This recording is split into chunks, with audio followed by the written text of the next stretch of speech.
Okay, now we're going to look at the second series, or the second sequence off of this series, starting with passing the guard, where I'm in Chris's guard again. I'm going for the same initial pass, but he's able to block it. All right, so in my posture, I work my way back. Everything's looking good so far, but as soon as I'm coming across here, he's blocking me. Yeah. So what I have to do is change my vertical level and my range. So I have to move out and up to come around this obstacle. So I've got my superior arm position. He comes inside again, that's fine.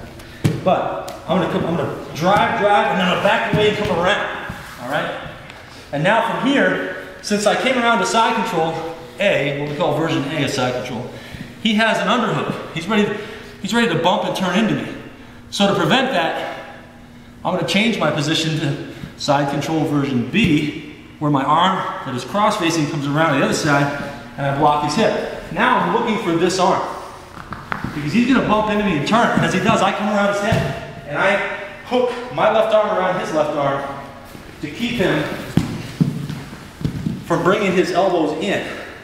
This separates his arm from his body, and covering his head, trapping him with my legs.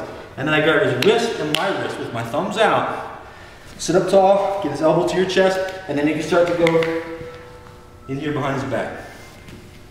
Okay, so let's look at that sweep again, or that pass into the finish action. So my initial pass doesn't quite work out, but I don't want to stop and settle back in the guard. I want to continue in another direction. He's here, posture, back the way I'm coming through, he blocks me, so I come around and come in. And now from here though, he does have his underhook, which means he is able to bump me over his right shoulder, and he hopes to turn into a single, come up to his knees. But as he tries for this, I change arm position and I drive. And now he still keeps trying to turn. And I come around and I hook the arm.